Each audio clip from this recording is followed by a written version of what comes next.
이사야 제40장, 제가 가진 성경으로 구약성경 1014쪽, 이사야 제40장 1절부터 8절까지의 말씀,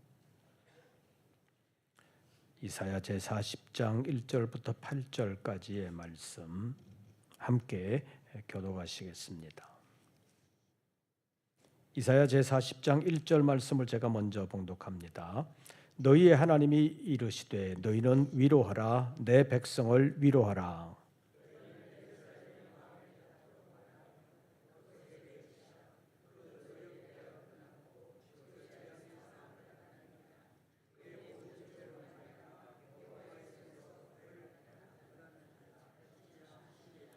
외치는 자의 소리여 이르되 너희는 광야에서 여호와의 길을 예비하라. 사막에서 우리 하나님의 대로를 평탄하게 하라.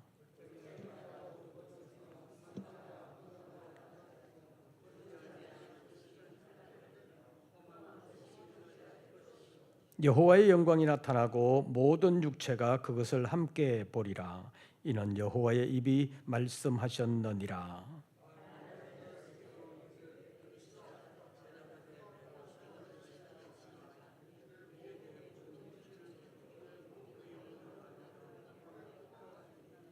풀은 마르고 꽃이 시들면 여호와의 기운이 그 위에 불미라.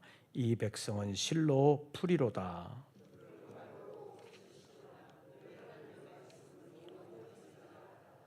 아멘.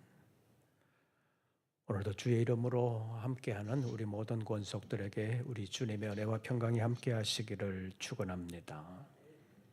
교회력으로는 벌써 한 해가, 새로운 한 해가 시작이 되었습니다.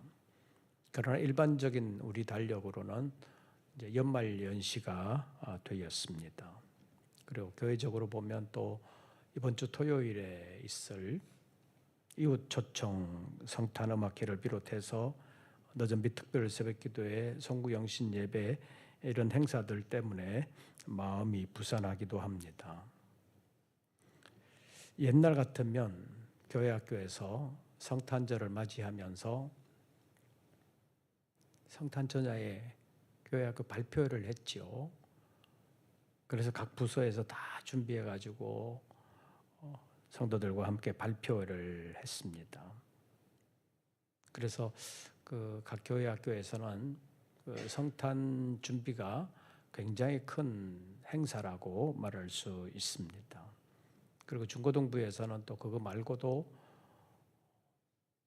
가을이나 봄이나 간에 문학의 밤 이런 걸 해가지고 자기들이 기획하고 자기들이 준비해서 문학뿐만 아니라 여러 가지 장르의 뭐 연극이라든지 신앙송이라든지 뭐 여러 가지를 하면서 교회에 올리는 일들이 있었습니다.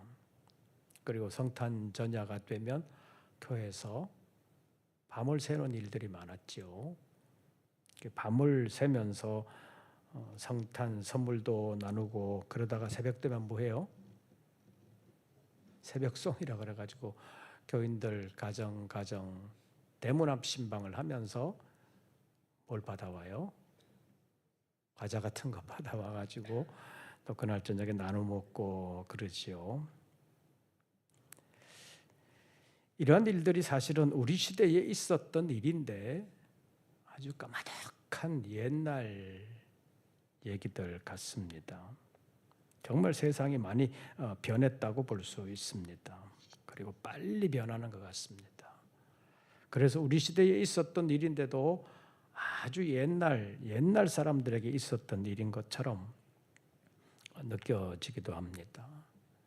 옛날에는 10년이면 강산도 변한다고 그랬는데 요즘은 10년이면 강산이 10번도 더 변한다고 말할 정도로 빨리 변하는 것 같습니다. 하기야 요즘은 쌍둥이도 세대차를 느낀다고 그러잖아요. 쌍둥이들 커가지고 자기들끼리 싸울 때 안 맞는다고 세대차 느낀다고 그렇게 말할 정도로 시대가 여러 가지로 많이 바뀌는 것 같습니다. 그리고 요즘은 옛날 것은 무조건 배척하는 듯한 그런 경향이 있습니다.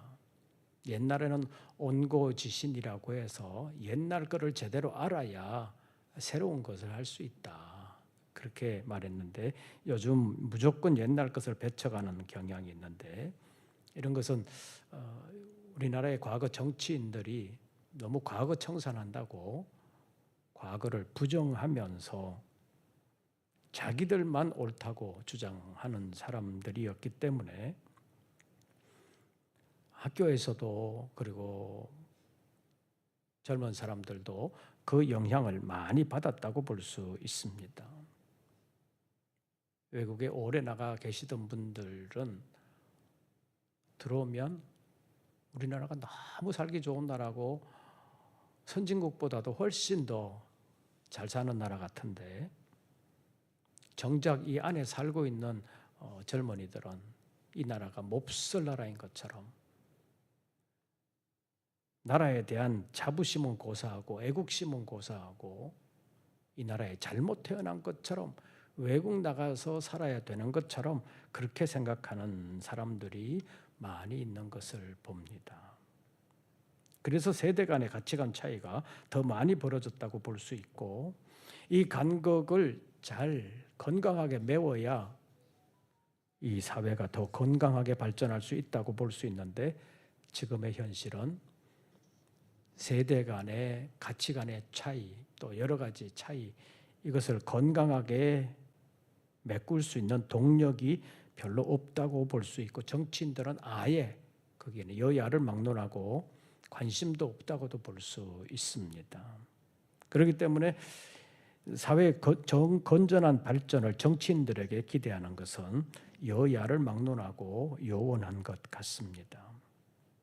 그리고 사회가 안정되기보다는 정치인들의 편가르기가 더 심해지는 것 같습니다. 신앙적인 관점에서 보면 훨씬 더 심각하다고 말할 수 있습니다. 그래서 우리 성도들만이라도 정치인들에게 휘둘리지 말고, 이 사회 뉴스에 휘둘리지 말고 하나님의 말씀 위에 견고하게 서서 우리의 자녀들에게 믿음의 도움이 되는 환경의 나라로 물려주는 일에 관심을 더 가지면 좋겠습니다. 그래서 오늘은 하나님의 말씀은 영원이라는 제목으로 잠깐 말씀을 상고하려고 합니다. 첫째로 본문은 위로와 소망의 말씀으로 시작되고 있습니다. 본문 1절 말씀 보시죠. 너희의 하나님이 이르시되 너희는 뭐하라? 위로하라. 누구를 위로하라? 내 백성을 위로하라. 이사야 40장으로 넘어오면서 지금까지 39장까지 있었던 것과는 사뭇 분위기가 달라진 것을 볼 수 있습니다. 앞부분에서 물론 이사야서 9장, 이사야서 11장 여기에 다윗의 후손으로 오실 메시아에 대한 예언의 말씀들이 있기는 하지만, 그것이 소망의 말씀이기는 하지만 앞부분에는 경고의 말씀들이 많습니다. 이스라엘을 향한 경고, 바벨론을 향한 경고, 또 두로와 시돈에 대한 여러 가지 경고들의 말씀이 많은데, 40장으로 들어오면서 너희는 위로하라, 내 백성을 위로하라 라는 말씀으로 바뀌고 있는 것을 볼 수 있습니다. 제가 1절을 읽으면 여러분들이 2절을 읽어주시기를 바랍니다. 너희의 하나님이 이르시되 너희는 위로하라, 내 백성을 위로하라.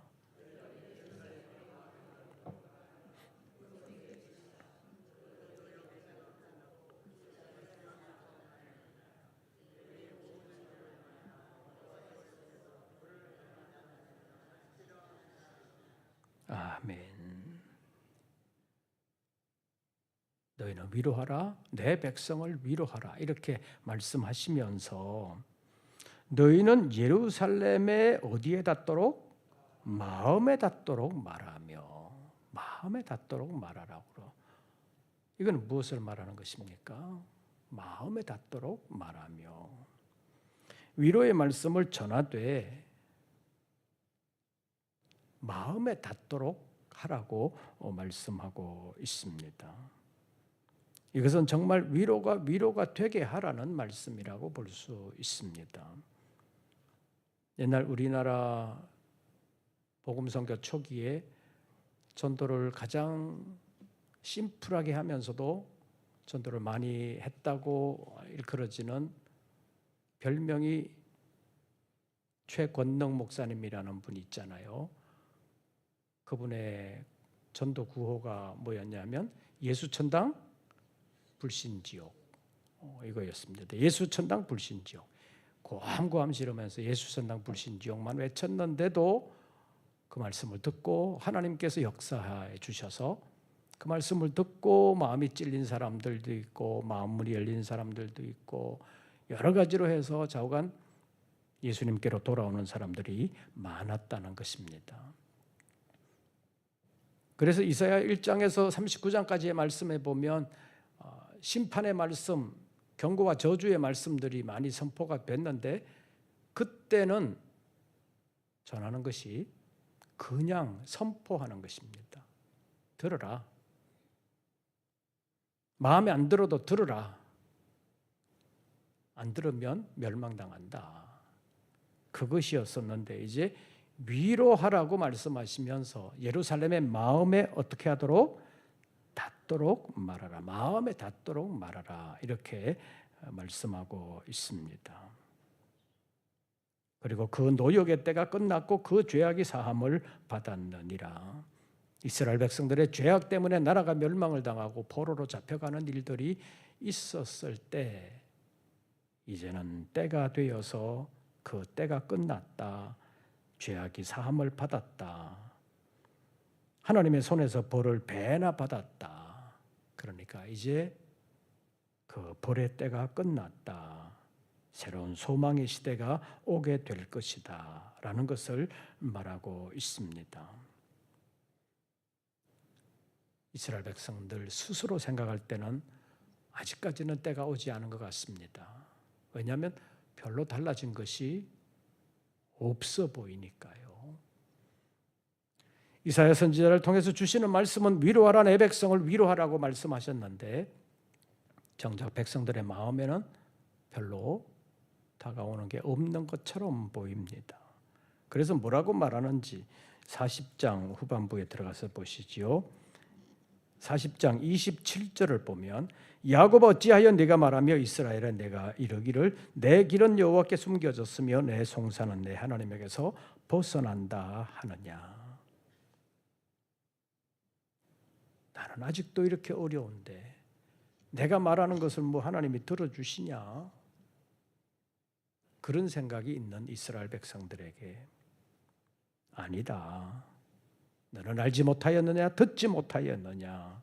영원하신 하나님 여호와 땅끝까지 창조하신 이는 피곤하지 않으시며 곤비하지 않으시며 명철이 한이 없으며 피곤한 자에게는 능력을 주시며 무능한 자에는 힘을 더하신다. 하나님은 다 알고 계신다. 그리고 그 하나님이 너희에게 힘을 더하여 주실 것이다. 그것을 말씀하고 있습니다. 그래서 오직 여호와를 앙망하는 자는 새 힘을 얻을 것이라고 말씀하면서 독수리가 날개치며 올라감 같을 것이라고 다른 박질하여도 곤비하지 아니하겠고 걸어가도 피곤하지 아니할 것이라고 말씀하셨습니다. 이것을 통해서 진정한 하나님의 위로가 이스라엘 백성들에게 함께 하실 것을 말씀하고 있습니다. 여기서 우리가 알아야 되는 것은 위로에도 차원이 있다는 것입니다. 인간의 위로의 차원이 있고 하나님의 위로의 차원이 있다는 것입니다. 사람의 위로는 잠깐이요 근본적인 해결책이 되지는 못합니다. 요즘 환절기라서 감기 환자들이 많이 생긴다고 볼 수 있는데 의학이 정말 많이 발전했는데도 불구하고 감기 바이러스를 제대로 죽이는 의약품은 아직도 발견되지 않았다. 어쩌면 이 과학계가 아직도 바이러스를 근본적으로 치료할 수 있는 약은 만들지 못했다고 볼 수 있습니다. 그래서 실제적으로 보면 대부분 병을 이기는 것은 우리 몸의 면역 세포들이 그 병균 바이러스를 우리 몸에 들어온 것을 죽이게 한다고 볼 수 있습니다. 그래서 일부 학자들은 그것을 킬러 세포라 그러잖아요. 우리 몸에 있는 면역 세포를 킬러 세포라고 해서 병원균들이 들어오면 그 면역 세포의 킬러 세포가 병균을 죽인다는 것입니다. 이것은 하나님이 만드신 우리 몸의 시스템이잖아요. 하나님이 만드신 것은 그 병원균들을 잘 죽이고 있다고 볼 수 있습니다. 그래서 전에도 한번 말씀드린 것 같은데 우리가 평소에 삶을 살면서 수없이 많은 균들을 대하고 있다는 거잖아요. 안 대하려고 해도 병원균들이 있는 그런 환경 속에서 우리가 살아가기 때문에 우리가 살아가는 것이 백혈병 환자들 있는 무균실 같은 데가 아니잖아요. 우리가 살아가는 환경은 여러 가지 병균들이 다 있습니다. 그럼에도 불구하고 병 안 걸리는 거잖아요. 대부분의 사람들은 안 걸리잖아요. 누가 걸려요? 면역력이 약한 사람이 걸립니다. 똑같은 장소에 있어도 면역력이 약한 사람이 걸립니다. 그래서 아직도 감기약이 콧물 난다 그러면 콧물 덜 나게 하는 약, 기침한다 그러면 기침 덜 나게 하는 약, 이런 것은 줄 수 있는데 콧물을 근본적으로 바이러스를 죽여서 멈추게 하는 거, 바이러스를 죽여서 기침 먹게 하는 거, 이런 약은 아직 없다는 것입니다.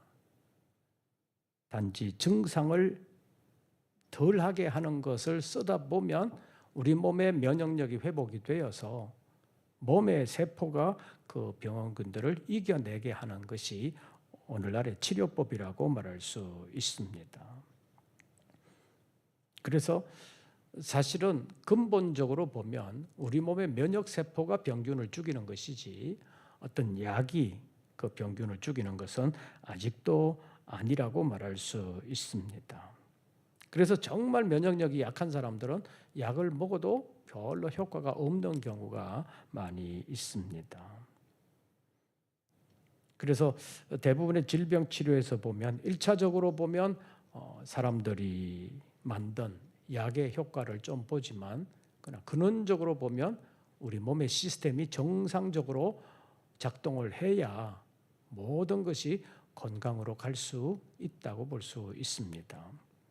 그래서 뭘 수술을 해도 의사가 수술을 하고 나면 그 다음에는 어떻게 해야 된다고 그래요? 경과는 지켜보시지요 그러잖아요. 의사가 할 일은 했는데 의사가 못하는 게 많다는 거잖아요. 그래서 사람이 할 수 있는 일이 있지만 사람이 할 수 없는 일이 지금도 너무나도 많다는 것입니다.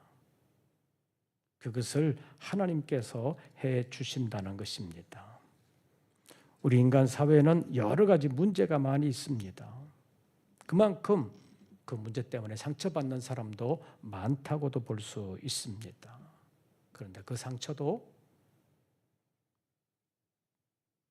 병균에 의한 상처도 면역력이 약한 사람인 것처럼 여러 가지 상처받는 것도 면역력이 약한 사람, 신앙의 상처를 받는 것도 신앙의 면역력이 약한 사람이 상처를 잘 받습니다. 그냥 넘길 수 있는 일인데도 신앙의 면역력이 약한 사람은 신앙적인 상처를 받고 그것 때문에 큰 손해가 되는 경우도 있습니다. 그래서 하나님의 위로가 필요하다고도 말할 수 있습니다. 인간의 위로만 의지하면 안 된다는 것입니다. 오늘도 금천경찰서 성탄 예배가 있어서 잠깐 다녀왔는데 요즘 우리나라 사회에 그 마약이 너무 쉽게 구할 수 있어서 여러 가지 문제가 있다는 말을 들었습니다. 마약이 옛날에는 구하기 힘들었는데 요즘은 너무 쉽게 구할 수 있는 시대가 돼서 사람들이 마약에 너무 취약해졌다라고 말할 수 있다는 것입니다. 근데 그 마약이 한번 마약을 의지하게 되면 계속해서 마약을 의지하게 되는, 그래서 결국 마약의 포로가 되는 그런 상황으로 몰고 간다는 거잖아요. 그래서 우리가 어떤 어려움을 만났을 때 위로받기를 원하고 누가 나를 인정해 주기를 원하고 사랑으로 보살펴 주기를 원하는 마음이 생기기는 하지만 그거는 어떻게 보면 마약과 같은 것이라 잠깐은 효과가 있지만 그 효과가 얼마 안 가서 며칠 지나면 별 효과가 없어지는, 그래서 또 의지하게 되고 또 의지하게 되고 결국 계속 사람만을 의지하게 되는 일이 생긴다고 볼 수 있습니다. 그래서 근본적으로 믿음의 사람들은 하나님의 위로를 받아야 된다고 말할 수 있습니다. 어떤 문제가 생겨서 상처를 받든 간에 하나님의 위로를 받으면 그것이 마치 몸의 면역력처럼 역사에서 어떤 균이든 간에 이겨내는 것처럼 하나님의 위로를 받게 되면 하나님의 평강으로 인도함을 받고 그래서 어떤 어려움이라도 이겨낼 수 있다고 말할 수 있습니다. 그래서 요한복음 14장에 가면 예수님께서 제자들을 떠나 아버지 하나님께로 가실 것을 말씀하시면서 너희는 마음에 두려워하지 말라, 근심하지 말라 이런 말씀들을 여러 번 하셨습니다. 그러면서 요한복음 14장 27절로 가면 평안을 너희에게 끼치노니 곧 나의 평안을 너희에게 주노라 이렇게 말씀하시면서 내가 너희에게 주는 평안은 세상이 주는 것과 같지 않다. 그러니 너희는 두려워하지도 말고 근심하지도 말라고 말씀하셨습니다. 주님의 위로는 우리의 속에서부터 새 힘을 주시는 것입니다. 사람의 위로와는 근본적으로 차원이 다르다고 말할 수 있습니다. 내가 주는 것은 세상이 주는 것과 같지 않다. 이것을 알고 성도 여러분들도 어떤 어려움을 만났을 때 또는 마음의 상처를 받았을 때 사람이 왜 위로해 주지 않냐, 누가 나를 왜 알아주지 않냐, 그리고 더 상처받지 말고 주님의 위로를 간구하고 주님의 위로를 받는 하나님의 사람들 되시기를 바랍니다. 그러면 어떤 상처든 간에 이겨낼 수 있도록 하나님께서 역사해 주신다는 것입니다. 그리고 그때 성경을 보시기를 바랍니다. 우리 성경 한 곳 찾아보겠습니다. 로마서 제 15장입니다. 로마서 제 15장 4절입니다. 로마서 제 15장 4절 우리 다 같이 읽습니다. 무엇이든지 전에 기록된 바는 우리의 교훈을 위하여 기록된 것이니 우리로 하여금 인내로 또는 성경의 위로로 소망을 가지게 함이니라. 무엇이든지 전에 기록된 바는, 이것은 기록으로 남아있는 신앙적인 유산들을 말하는 것인데 넓은 의미로 보면 성경입니다. 무엇이든지 전에 기록된 성경은 우리의 무엇을 위하여 기록된 것이니 교훈을 위하여 기록된 것이니 우리로 하여금 무엇으로?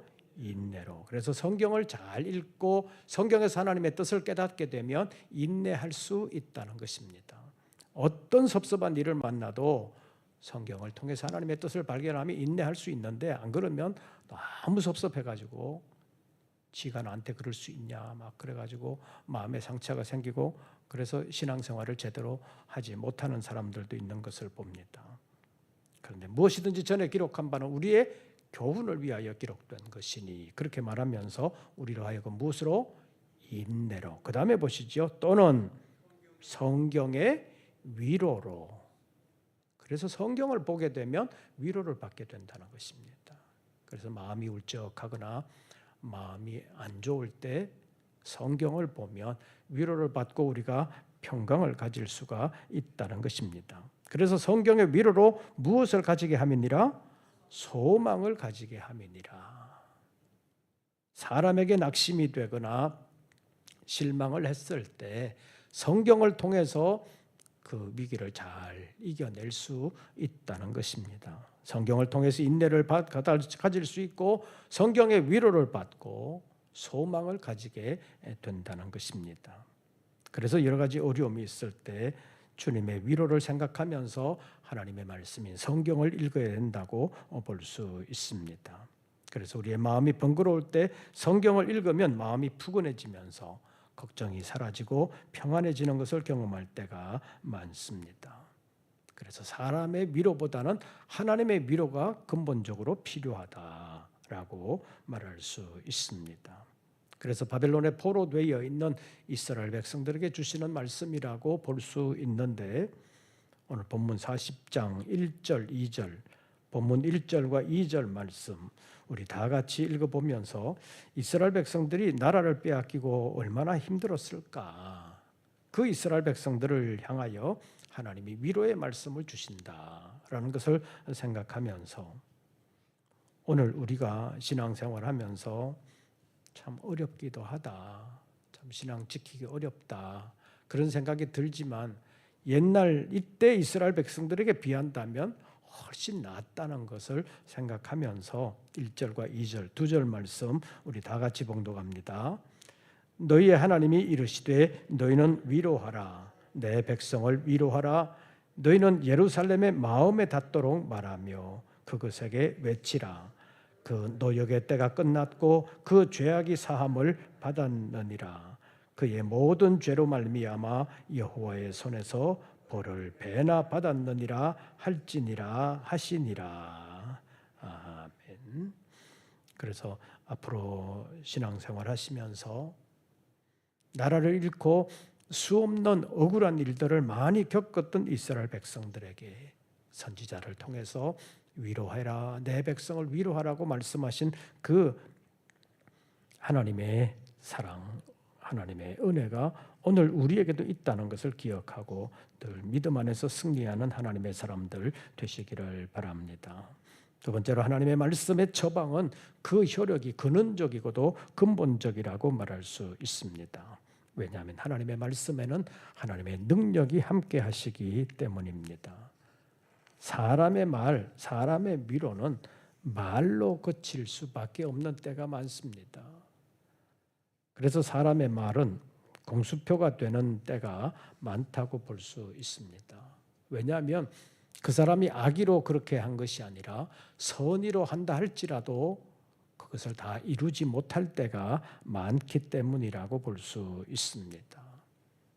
사람의 능력에는 한계가 분명히 있습니다. 아까도 말씀드린 것처럼 요즘처럼 과학이 발전한 시대가 없었고 의학이 발달한 시대는 없었습니다. 그럼에도 불구하고 치료약을 만든다고 해도 완전히 치료하는 것은 아니라고 볼 수 있습니다. 우리의 몸의 면역 시스템이 정상적으로 작동을 해야 근본적으로 치료된다고 말할 수 있습니다. 요즘 같은 환절기에 예를 들어서 감기 걸려가지고 병원 가면 감기약을 처방해 주잖아요. 하루에 보통 몇 번 먹으라 그래요? 왜 3번 먹으라 그럴까요? 그냥 한 번만 먹으면 편할 것 같은데 3번 먹으라 그러잖아요. 약의 효과의 시간이 3번 밥 먹고 나서 먹게 하는 게 가장 합리적이라고 보는 거지요. 그래서 매번 밥 먹을 때마다 약 먹어야 되는구나, 약 먹어야 되는구나 안 놓치고 먹을 수 있는데 만약에 예를 들어서 감기 약이 한 열흘쯤 효과가 간다고 치면 딱 한 번만 먹으면 그냥 나을 수도 있잖아요. 더 안 먹어도 되는데 매일 먹고 그것도 한 번 가서 안 되고 2번 가고 3번 가고 먹어야 겨우 낫는 경우가 있습니다. 그만큼 과학과 의학이 발달한 이 시대에도 인간이 만든 약에는 한계가 있다는 것입니다. 여러 가지 어려움이 많이 있습니다. 그래서 인간의 처방은 단기간이다. 효력이 오래 못 간다는 것을 알 필요가 있습니다. 그러나 하나님의 말씀의 효과는 영원하다고 말할 수 있습니다. 너희는 위로하라. 내 백성을 위로하라. 예루살렘의 마음에 닿도록 말하며 그것에게 외치라라고 말씀하시는 이 위로의 말씀의 의미는 영원하다고 볼 수 있습니다. 그래서 구약시대 이스라엘 자손들에게 주신 하나님의 말씀인 구약의 말씀도 옛날 거기에 살았던 그 사람들에게만 유효한 것이 아니라 오늘을 살고 있는 우리에게도 유효한 것이라고 말할 수 있습니다. 물론 지금으로부터 4,5천 년 전 아브라함 시대나 출애굽 시대 또는 바벨론 포로 시대의 이스라엘 백성들에게 주신 말씀을 그 상황을 무시하고 오늘 우리 현장에 바로 적용시키는 것은 무리가 되는 말씀들도 있습니다. 예를 들면 이스라엘 백성들을 출애굽시키고 가나안 땅으로 인도하시면서 마지막 요단강을 건너서 여리고성을 점령할 때 보면 하루에 한 바퀴씩 여리고성을 돌라고 했잖아요. 7째 날에는 7번 돌라고 했잖아요. 그리고 외치니까 여리고성이 무너졌다는 것입니다. 그런데 그것을 오늘날 모든 시대의 모든 사람들에게 다 그렇게만 똑같은 방법으로 역사하시는 것은 아니라고 볼 수 있습니다. 그래서 요즘 땅 밟기 기도라든지 여리고 작전 무슨 명명하면서 어떤 일을 하는 경우도 있는데 그 원리를 찾아서 하는 것은 아무 문제가 없지만 원리는 무시하고 그냥 방법으로만 찾아서 형식만 따라하는 것은 하나님의 뜻이 아니라고도 볼 수 있습니다. 그러나 그때 그 말씀을 주신 하나님의 뜻, 하나님의 의도, 그리고 하나님께서 주신 말씀의 원리, 은혜와 사랑을 베풀어 주신 원리는 오늘에도 변함이 없다고 말할 수 있습니다. 신약 성경도 마찬가지입니다. 예를 들어서 보면 서신서라고 불리는 로마서는 바울이 로마에게 보낸 편지잖아요. 고린도전서는 바울이 고린도 교회에 보낸 편지입니다. 이런 식으로 갈라디아서, 에베소서, 빌립보서, 골로새서 이런 성경들이 우리 신약 성경으로 되어 있는데 이런 서신서들은 바울이 그때 편지를 보낼 때 그 특수한 상황들이 있습니다. 그 상황에 맞는 하나님의 뜻을 전해주셨다고 볼 수 있는데 그 상황을 완전히 무시하고 그냥 내 상황에서 무조건 적용시키는 것은 안 된다고 볼 수 있습니다. 이것이 우리가 성경을 올바르게 알아야 되는 이유이기도 하고 또 성경을 공부하는 목적이기도 합니다. 그러나 이단들이나 성경을 이용하려고 하는 사람들은 자기 유익을 위하여 성경 구절 가운데서 자기 마음에 드는 것만 골라내가지고 그것이 하나님의 말씀인 양 이상하게 적용시키는 사람들이 있습니다. 이런 것은 하나님의 말씀인 성경을 대하는 잘못된 태도라고 말할 수 있고 이런 사람들은 자기 유익을 위하여 하나님을 이용하려고 하는 사람들이라고 말할 수 있습니다. 그래서 우리는 하나님의 말씀을 보면서 어떤 상황에서 어떤 원리로 누구에게 주신 말씀인지를 제대로 찾아야 오늘 우리에게 적용할 수 있다고 말할 수 있습니다. 그래서 그 원리를 제대로 찾으면 그때나 지금이나 그 하나님의 뜻은 변함없고 하나님께서 우리에게 찾아오시는 원리는 변함이 없다는 것입니다. 그래서 하나님의 은혜와 사랑에는 예나 지금이나 변함이 없다고 볼 수 있습니다. 이런 의미에서 보면 신구약 성경은 오늘 우리에게도 변함없는 하나님의 말씀이라고 볼 수 있습니다.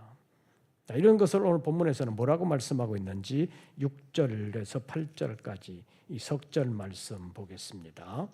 이사야 제40장 6절에서 8절까지 석절 말씀 우리 다 같이 봉독합니다. 말하는 자의 소리여 이르되 외치라. 대답하되 내가 무엇이라 외치리까 하니 이르되 모든 육체는 풀이요 그의 모든 아름다움은 들의 꽃과 같으니 풀은 마르고 꽃이 시들면 여호와의 기운이 그 위에 불미라.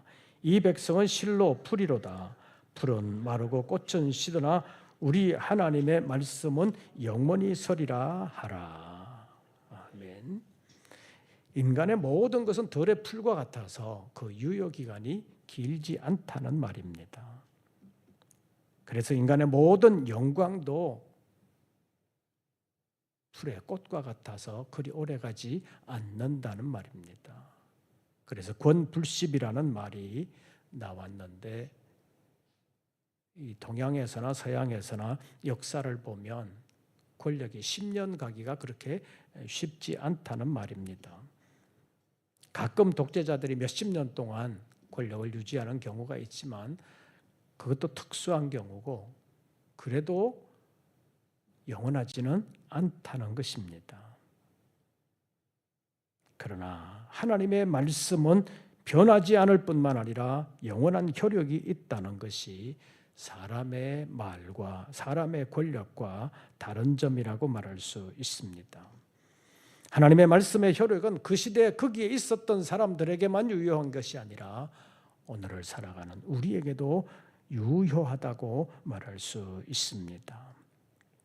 그래서 하나님의 말씀은 모든 시대 모든 사람에게 주시는 말씀이라고 말할 수 있습니다. 그리고 하나님의 말씀에는 능력이 있어서 말씀대로 이루어질 뿐만 아니라 말씀을 의지하고 순종하는 사람에게 그 말씀이 지혜가 되고 위로가 되고 능력이 되어서 마침내는 영원한 복으로 이어지게 한다는 것입니다. 이사야서 55장 11절 말씀을 보면 내 입에서 나가는 말도 헛되이 내게로 돌아오지 않는다라고 말씀하시면서 내 뜻을 이룬다. 내가 기뻐하는 뜻을 내가 한 말이 결국엔 이루게 된다. 내가 보낸 일에 형통하게 된다라고 말씀하고 있습니다. 신약성경 히브리서 제4장 12절과 13절에서는 하나님의 말씀은 살아있고 활력이 있다고 말하면서 좌우에 날선 어떤 검보다도 더 예리하기 때문에 혼과 영과 및 관절과 골수를 찔러 쪼개기까지 하면서 사람의 깊은 속에 있는 생각까지도 다 판단한다고 말씀하고 있습니다. 뿐만 아니라 세상의 모든 것이 그 앞에 드러나지 않음이 없다고 말씀하고 있습니다. 우리는 주님 앞에 결산을 받아야 될 사람들이라고 성경은 말씀하고 있습니다. 하나님의 말씀만이 영원한 것입니다. 대통령의 말이 영원한 것이 아니라 하나님의 말씀만이 영원한 것입니다. 그래서 우리는 하나님의 말씀을 지켜야 된다고 말할 수 있습니다. 그래서 하나님의 말씀을 통하여 하나님께서 주시는 그 말씀의 원리를 깨닫고 그 원리를 오늘 우리에게 적용하면서 어떻게 하면 하나님을 기쁘시게 할 수 있을까? 어떻게 하면 하나님의 뜻대로 살아갈 수 있을까? 주님이 원하시는 것은 무엇인가? 라는 것을 찾아가면서 아름답게 이루어가고 2025년을 마무리하면서 우리의 삶을 다시 한 번 더 점검하면서 말씀으로 다시 가까이 나아갈 수 있는 우리 모든 권속들 되시기를 주의 이름으로 축원합니다.